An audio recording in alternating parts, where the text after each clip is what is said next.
dark kami. Totoo pala. Totoo ang balita. Visit lang, kung 17 ilaw. Ito, nag-aano na.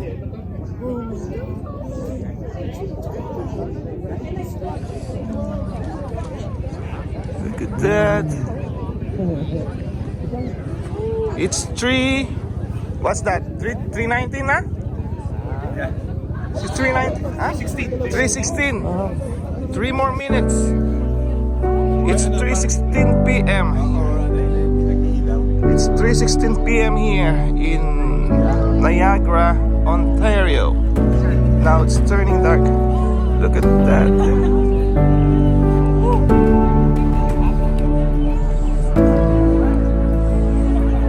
O sana umabot yun na yun.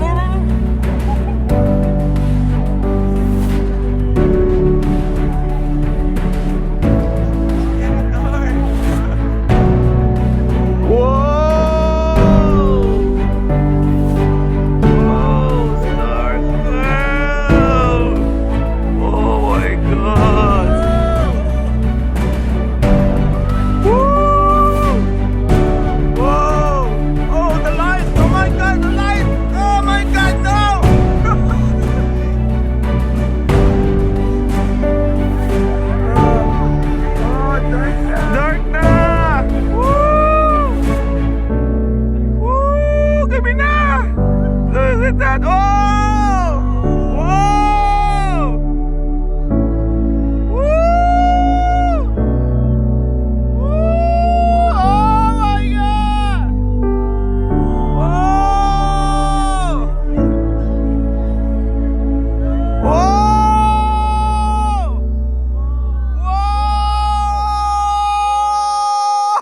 Whoa! It's dark! It's dark! Oh my God! Dito ka babe sa maliwan ay madilim. Woo! Oh my God! Look at that! Woo! 3:18? It's 18 p.m. Look at that! 3:18! Woo! Nice! Woo! Buisit lang, umusiminting ilaw. Woo! Oh my God, babe! It's dark! It's like 12 midnight! Look at that! Oh my God! Ha? Ay, nagta-timelapse na tapos umagalaw-galaw ka? No, that's not the right one, babe. It's use a video. Oh my goodness. Turn around.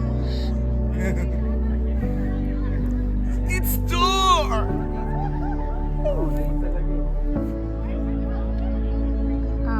See? Dark na.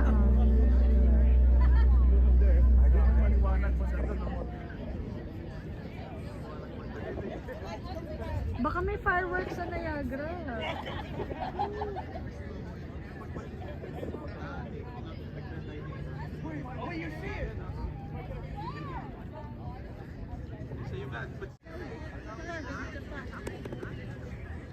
Ayun, kaya pa eh. Yun. Paano? Ilalagay mo siya sa... Ay, nawala na.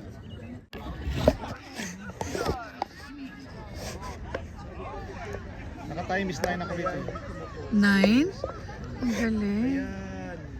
Sa cellphone ko. Wow.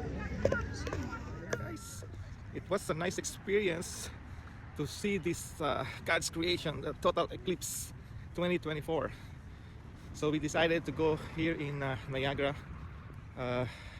the perfect viewing spot of this total eclipse. So ayan, dito kami sa Farmers Park nagpunta at akala namin hindi namin makikita. Napaka-cloudy kanina. Sobrang dark ng sky, covered with the gray clouds. And yung around 5 minutes na lang before the peak of the eclipse, biglang lumitaw yung ano yung araw. Mga maliit na butas sa sa clouds. Napaka-blessed natin. Pinagbigyan tayo ni Lord na makita natin ang once in a lifetime. Not a lifetime. Once in every 45 years na mangyayari to. So, thank you Lord. At na-witness namin itong napaka-rare na phenomenon na to. I hope guys you will enjoy. Mag-enjoy kayo sa ano namin. Sa video kong ito.